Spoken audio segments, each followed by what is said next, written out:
So I mentioned before that the reason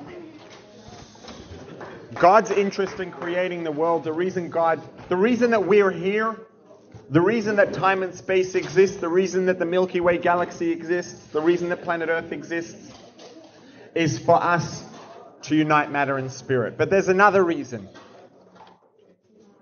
There's another reason, another motivation, an equally real and true motivation that God had for creating everything. Not just the universe, but the framework in which it exists, time and space. And this motivation that God had and has is, in the words of the source text, lahativ libruav, which means to do good to his creations, to do good to the things that he creates, to the work of his hands. What does it mean that God created the universe to do good to creation? Although we don't always understand how and why, God is absolutely good. And the nature of something that's good is that it wants to do good. It wants to do good for others.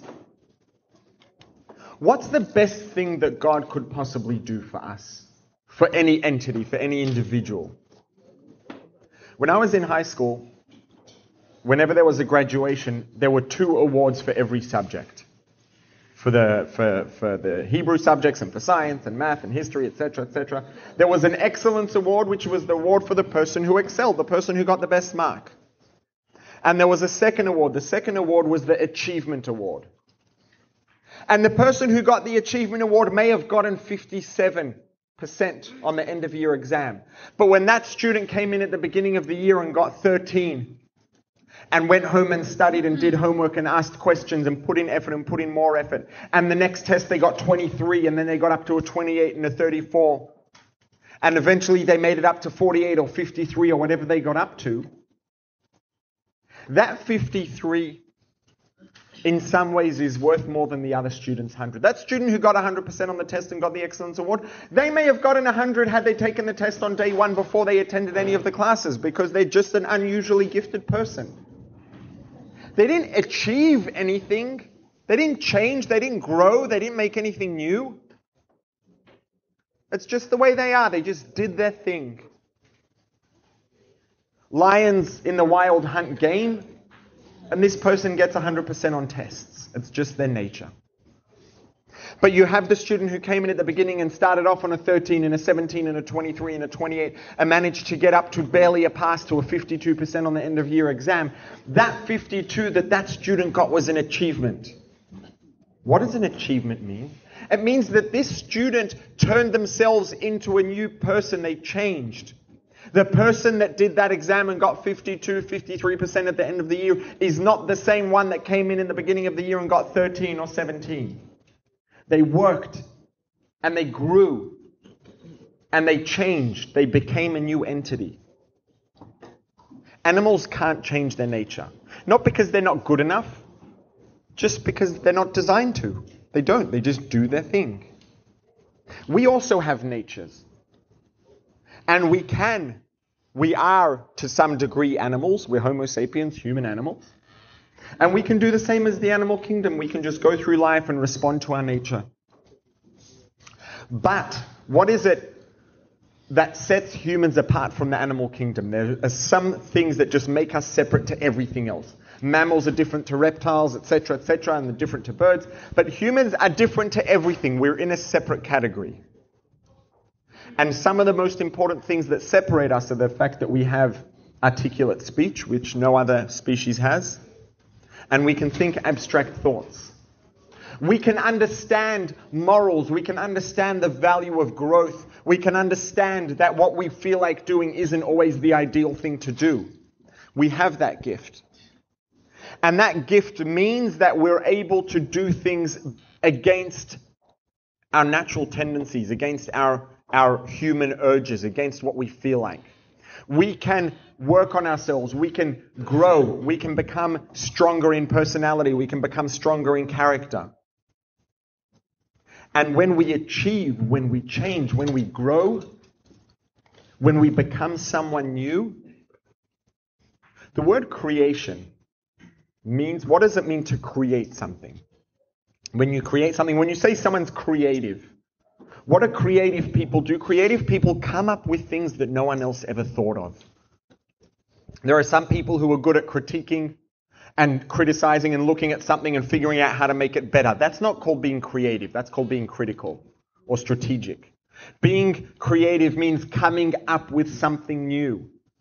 Creation means making something new. When God created the world wasn't there, and then it was. That's creation. When we become someone new, when we become a person that we weren't yesterday, when we do something that was not our nature to do, that's an act of creation. We're doing something that wasn't there before. The only entity that can create something from nothing is God. And every one of us has a piece of God inside, which means that we can also create and we can also achieve. Creating, achieving, growing is literally an act of God, making something new that wasn't previously there. And because this is something so unique, this is the greatest thing a person can possibly do. It's the most valuable thing we can do. And it's the purpose of existence. The purpose of existence is for us to have the ability to be able to carry out an act of God, to create a new version of ourselves, to create a new version of our environment. When we do that, we are carrying out an act of God. And the fact, because this is the ultimate gift and the greatest thing we could ever do, this is actually built in to the fabric of biology. This is built into our physiology. The most rewarding thing we can do is to achieve. The most powerful thing a person can do, certainly one of them, the most powerful thing, accepting perhaps medication, etc., when there's a clinical basis for it. But if someone's struggling in self-esteem, struggling in confidence, struggling in feeling good about themselves, telling them, oh, you're amazing, is not going to help them that much for maybe more than 28 seconds. You know what they're going to do? They're going to say, shut up. No, I'm not. Because if someone's feeling badly about themselves and we tell them something that they don't believe, you know what they do? They resent it. When someone needs help with self-esteem, it doesn't have to be someone else. It could be myself. If I want to help strengthen my self-esteem, I want to help build my confidence.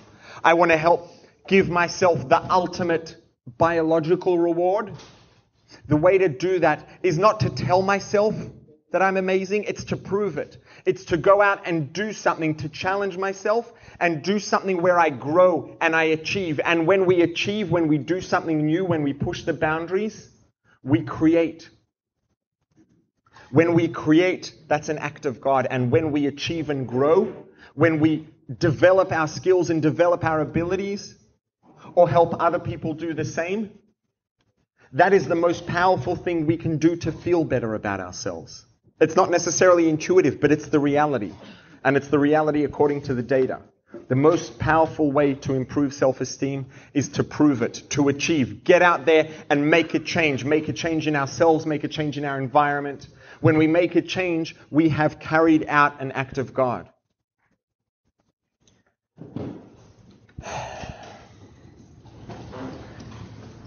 This is the reason that God created the world. This is the reason that the universe exists. And it's the reason that every single one of us exists. If there was something that all of you together could do, if there was nothing that I could do that all of you combined couldn't do, if all of you together were able to collectively between you do every single thing that I can do, I wouldn't be here. I'd be redundant and God wouldn't have wasted the energy in creating me. If God bothered to make me exist, that means there's an achievement, there's an act of God, an act of creation, a change in the world that needs me to make it. And God putting me here and giving me the ability to achieve and grow and to make a change is the ultimate kindness, the greatest, deepest goodness that could ever be given to a person. And this is true of every single one of us. God created the world lahitiv libruav, to do good and kindness to us. Now, doing good and kind doesn't mean patting us on the shoulder. It doesn't mean telling us we're amazing, and it doesn't mean giving us candies. It means giving us, because you know what? All of those things in excess, without work and struggle and achievement, end up leaving a person feeling worse off than they started. They can be helpful and they can be good in the right context, but the foundation, the basis of feeling good and healthy emotionally and spiritually is to grow, to work, to achieve, to be like God, to carry out, to perform acts of God, to create, to change. Every single one of us is here to do that. Every single one of us, every person alive, every one of us in this room has something to contribute that all 7.5 billion other people on planet Earth combined couldn't contribute. And the evidence of that is the fact that we're here.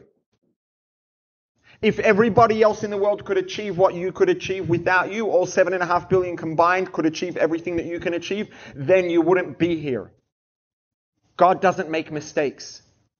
God doesn't make bad investments. God doesn't create people or things by mistake. And every single person that's alive and every single person that exists and is alive because God is intentionally making them exist and intentionally making them be alive at every moment in time.